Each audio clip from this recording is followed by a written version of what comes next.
For every overwhelming human problem, there is always a proximal antidote available.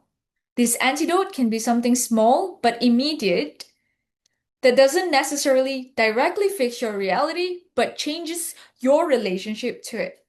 The ultimate solution to your problem may be far away, but the antidote is always around you and it's here. And the difference, if you understand, can make a whole lot difference to your life. Let me explain. As a human being, you cannot always change your external reality instantly. But what you can do is you can shift your state, perception, and agency within. The antidote is not here to solve your problem, but it is here to dissolve the suffering layer that makes the problem feels impossible to solve. And when that suffering layer is taken away, it restores movement in your life. Let me explain to you in four different layers.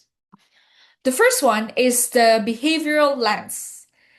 Action dissolves paralysis. Overwhelm is coming, it's not just about the size of the problem. We feel overwhelmed not because our problem is so big. Sometimes we feel overwhelmed because we don't know what to do. We have the absence of movement. We don't know what we have to do next. And you know what happened when we are not moving? Our brain detects inaction as danger. The stress in our body accumulates and when there's no output and action. But when we take action, the action reactivates agency. So the antidote to our paralysis is micro action. Let's say, for example, you don't have a house. Homelessness is a huge problem. So, what can you do? What are the small things that you can do so that you don't feel like you can't do anything? Maybe you can organize your bag. Maybe you can save your first $10. Maybe you can research one option that you can pursue because you don't have a house. What's the point of doing all of this? Is so that you don't feel passive and you don't feel helpless. Because when you do something, you know that you have agency towards the thing that you do, and you stop being passive. You are no longer someone who is helpless because you have the opportunity to pull yourself out, to do something, to make a difference in the situations that you are facing right now. The second one is the existential lens. Meaning stabilizes suffering. Pain becomes unbearable when it feels random. And humans can tolerate almost everything when it has direction. So, what's the antidote to this? Narrative framing. For example, there's a displacement in your life. Reframe it, change your narrative. Tell yourself that this is the phase that builds my foundation as a person. When you change your perspective from you being displaced to a new stage where you are building your foundation, you are now in a passage. You're no longer feeling like you're punishing yourself, but you are in a passage. There's a third lens, the stoic lens. Control reduces chaos. Suffering expands when your attention is placed on what you cannot influence. So the antidote to this is radical focus on control.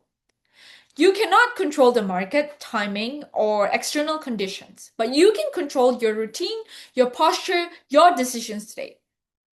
So when you can control what you can control, things that are internally yours, as a result, the chaos shrinks. And at least at the micro level, stability returns around you, within you. On a systemic lens, stress reveals design flaws. Pain is not just a random noise, but it is a compressed information. So what's the antidote to this? Extraction of signal. For example, you feel like there's instability in your life. Start asking yourself what system failed here. And then as a result, you get to see things, you get to externalize the things that you're going through. You don't react emotionally anymore because you know that you can upgrade something structurally. because it's a design flaw. So I want to share like some examples to you guys, like some macro problems that we face as human beings. And I want to share the ultimate solution, the proximal antidote, and the effect that this proximal antidote can give you so that it can help you solve this ultimate problem that you are facing. The first one is financial chaos. When your macro problem is financial chaos, the ultimate solution is stability. You want stability to the chaotic financial thing that you are experiencing. So, what is the proximal antidote? What is the smallest immediate step that you can do? Track your expenses, track your money, track your every cent. Why, when you do that, what changes? You turn your fear into clarity. When you have the data on how you're spending your money, you can do something about it. When you have no job, the ultimate solution will be having a job, having an ideal career. So, what is the proximate antidote to this is to build a self-imposed routine. And the effect from that is you get to restore the structure and dignity in your life. Next is loneliness. What is the ultimate solution to loneliness? It's connection with another human being. So what can you do about it? What's the proximal antidote to this? Journaling or a brief interaction. What's the effect from this proximal antidote? You recreate being seen, the feeling of being seen. Um, the macro problem, for example, is a creative block. What is the ultimate solution? Is the masterpiece that you can create when you are experiencing this creative block. What is the proximal antidote? Do the things and be bad at it at first. Slowly, when you do something, you can change it, and that breaks your jail of perfection. You're no longer being paralyzed by the need to be perfect because you give a bad draft, you make a bad draft, and after so many bad drafts, you eventually find something that really clicks for you. For example, illness. The macro problem is illness, and the ultimate solution is health, right? So what's the proximal antidote to this situation? Focus on one neutral sensation. What is the effect of having one neutral sensation? As a human being, you get to expand your identity beyond just the pain. You are not your pain, you are not your illness, you are more than that. Macro problem. Some people have existential dread. So the ultimate solution to existential dread is purpose, right? So what's the proximal antidote? To do something small, do something small, act of service, do charity, something, just so that you can move this attention outward, so that you can move this dreading feeling outward. But if you notice whatever I'm sharing with you today, the deeper pattern from all of this is that all suffering shares one hidden layer, and it's the same layer, which is stuckness. When there's no movement, there's no clarity. When there's no clarity, there's no control. When there's no control, there's no meaning.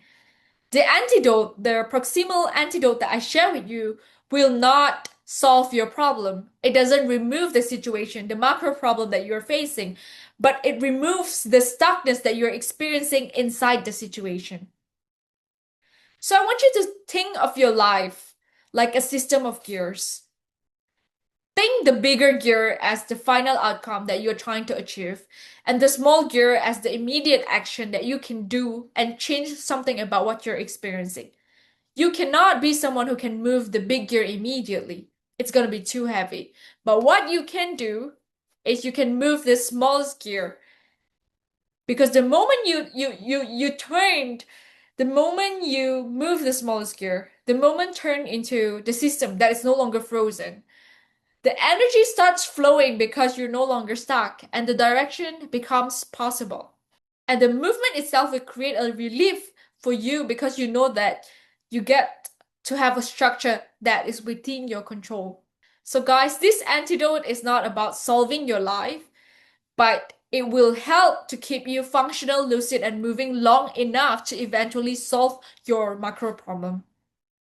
I know that most people in life wait for a solution to feel better. But believe it or not, the ones who changed their lives use the antidote to feel better before the solution even exists.